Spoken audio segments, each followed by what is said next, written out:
नमस्कार, आप देख रहे हैं हिंदी खबर में हूं आपके साथ अमित शर्मा। इस वक्त की एक बड़ी जानकारी आपको हम देते हैं और बड़ी खबर है देश की राजधानी दिल्ली से। दिल्ली विधानसभा में कैग की रिपोर्ट पेश की गई है और दूसरी ये रिपोर्ट थी कैग की जिसको पेश किया गया। सीएम रेखा गुप्ता ने कैग की दूसरी रिपोर्ट को पेश किया है और कैग की इस रिपोर्ट में हेल्थ सेक्टर पर बड़े खुलासे किए गए हैं। कैग रिपोर्ट में वित्तीय अनियमितता का जिक्र भी किया गया है। इसके अलावा मोहल्ला क्लिनिक से लेकर फंड तक खुलासा किया गया है। तो ये बड़ी जानकारी आपको हम दे रहे हैं। इस वक्त की बड़ी खबर आपको हम बता रहे हैं, एक के बाद एक तमाम कैग की जो रिपोर्ट्स हैं, तमाम मामलों को लेकर वो लगातार पेश की जा रही हैं। और आज की अगर हम बात करें तो दिल्ली विधानसभा के अंदर अब ये जो कैग रिपोर्ट पेश की गई है, ये कैग रिपोर्ट भी कई खुलासे करती है, जिसमें स्वास्थ्य को लेकर कैग रिपोर्ट पेश की गई है।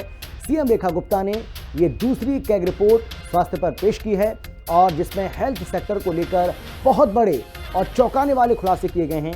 और कहा यह जा रहा है कि इस कैग रिपोर्ट में भी वित्तीय अनियमितता का जिक्र किया गया है। इसके अलावा मोहल्ला क्लिनिक से लेकर फंड तक पर खुलासा हुआ है, यानी कि मोहल्ला क्लिनिक को लेकर, जिसको लेकर पूर्व की जो आम आदमी पार्टी सरकार है उसकी ओर से बहुत सारी बातें कही जाती थी। मोहल्ला क्लिनिक का जिक्र किया जाता था और इसकी खूबियों को गिनाया जाता था, लेकिन ये कहा जा रहा है कि इस कैग रिपोर्ट में मोहल्ला क्लिनिक को लेकर भी कई बड़े और चौंकाने वाले खुलासे किए गए हैं। इसके अलावा फंड को लेकर भी कई खुलासे हुए हैं। तो कुल मिलाकर के आप ये कह सकते हैं कि अब एक एक करके ये सारी जो रिपोर्ट हैं वो सदन पटल पर रखी जा रही हैं, चाहे वो शिक्षा से जुड़ी हो, चाहे वो शराब नीति से जुड़ी हो और चाहे वो अब स्वास्थ्य से जुड़ी हो। एक एक करके आने वाले समय में कुछ और रिपोर्ट भी इसी तरीके से पेश की जानी है। लेकिन स्वास्थ्य से किस तरीके से खिलवाड़ हुआ और खर्च में आम आदमी पार्टी कहां फेल हुई, ये आपको हम बताते हैं। क्योंकि ये कहा जा रहा है कि जो फंड था वो था 371.06 करोड़ और खर्च हुआ 68.91 करोड़। तो खर्च हुआ 68.91 करोड़। दवाई और सप्लाई का जो खर्च था ये आपको हम बता रहे हैं।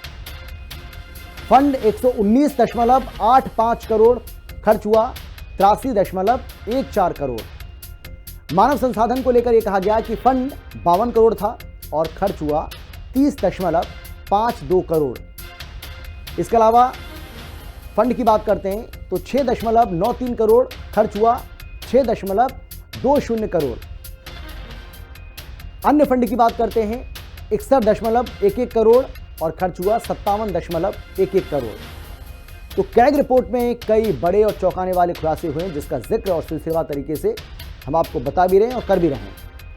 2623 करोड़ रुपए खर्च ही नहीं किए गए और मोहल्ला क्लिनिक की जो स्थिति है वो बहुत ज्यादा खराब बताई गई है।